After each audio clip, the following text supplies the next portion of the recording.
তো দেখো বন্ধুরা এখানে কি রান্না হচ্ছে আজকে রান্না হচ্ছে পাঙ্গাস মাছের ঝোল হবে। তো এই যে পাঙ্গাস মাছগুলোকে আমি নুন হলুদ মাখিয়ে নিয়েছি ভালো করে, আর এখানে একটা লোহার কড়াই নিয়ে নিয়েছি, তাতে তেল দিয়ে দিয়েছি। আজকে এই লোহার কড়াইতেই রান্নাটা করব। এখানে আমি রিফাইন্ড অয়েল দিয়ে দিয়েছি। তেলটা আমার গরম হয়ে গেছে, আমি এখন মাছগুলোকে ভেজে নেব।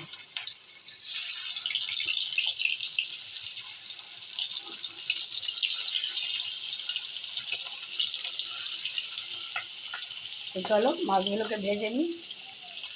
তো দেখো বন্ধুরা, মাছের এক পাশ ভাজা হয়ে গেছে, আমি এখন মাছগুলোকে উল্টে দেবো।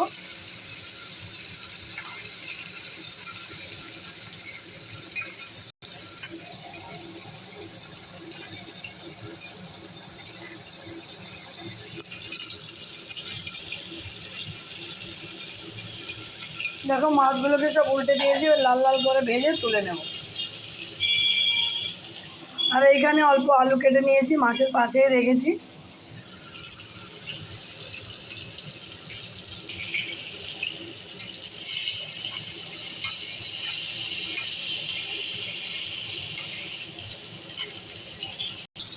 তো ফ্রেন্ডস দেখো মাছগুলি ভাজা হয়ে গেছে, এখন আমি তুলে নেব।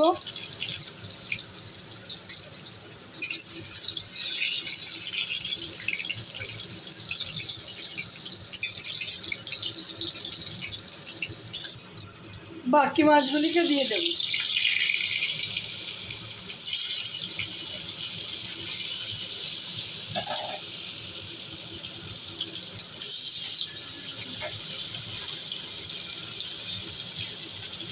এগুলিকেও ভালো করে লাল লাল করে ভেজে তুলে নেব। তো দেখো ফ্রেন্ডস এই মাছগুলিও ভাজা হয়ে গেছে লাল লাল করে, এগুলিকে এখন তুলে নেব। এই দেখো সব মাছগুলো আমি লাল লাল করে ভেজে তুলে নিয়েছি। এখন এই কড়াই যে তেলটা আছে এর মধ্যে দিয়ে দেবো জিরে ফোড়ন। জিরেটা একটু লাল লাল করে ভাজা হয়ে যাবে। তো জিরেগুলি লাল লাল করে ভাজা হয়ে গেছে, এখন আমি এই কেটে রাখা আলুটা নুন হলুদ মাখিয়ে দিয়ে দেবো। আলুগুলোকে আমি হালকা করে ভেজে নেব।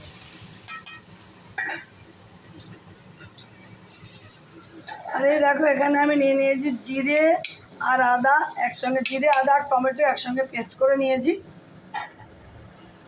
এই মশলাটা আমি রান্নাতে ইউজ করব। তো দেখো আলুগুলো আমার লাল লাল করে ভাজা হয়ে গেছে, আমি এই তেলের মধ্যে দিয়ে দেবো 1 চামচি এই যে জিরে আদা আর টমেটো বাটা।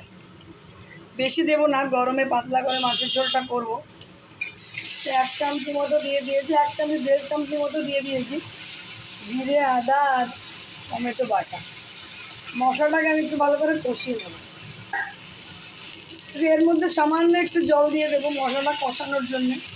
এখানে দিয়ে দেবো একটু লঙ্কা গুঁড়ো, অল্প করেই দেবো লঙ্কা গুঁড়ো, বাচ্চারা খাবে। দিয়ে দেবো 1/2 চামচি হলুদ গুঁড়ো আর 1/2 চামচি নুন। আগে তো নুন দিয়েছি। মশলাটাকে ভালো করে কষিয়ে নেব।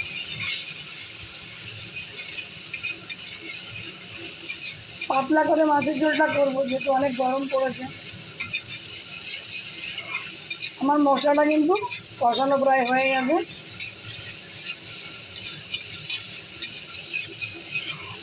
তো দেখো আমার মশলা কষানো হয়ে গেছে, আমি এই আলুর এই পাত্রের মধ্যে জল দিয়ে পরিমাণ মতো জল দিয়ে দেবো।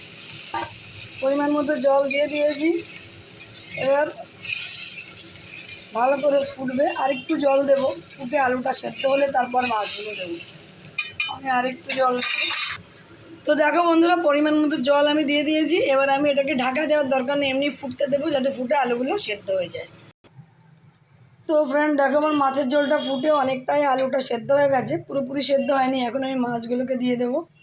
এই ভেজে রাখা মাছগুলোকে আমি দিয়ে দেবো। মাছগুলিকে দিয়ে আরেকটু ফুটিয়ে নেব, তাতে যেটুকু আলু সেদ্ধ হতে বাকি আছে সেটুকু সেদ্ধ হয়ে যাবে।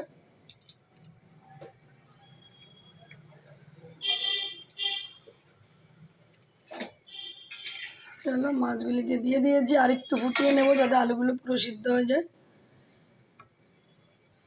হয়ে গেছে, কিন্তু মাছগুলো দিয়ে একটু ফোটাবো, তারপরে গরম মশলা দিয়ে নামিয়ে নেব।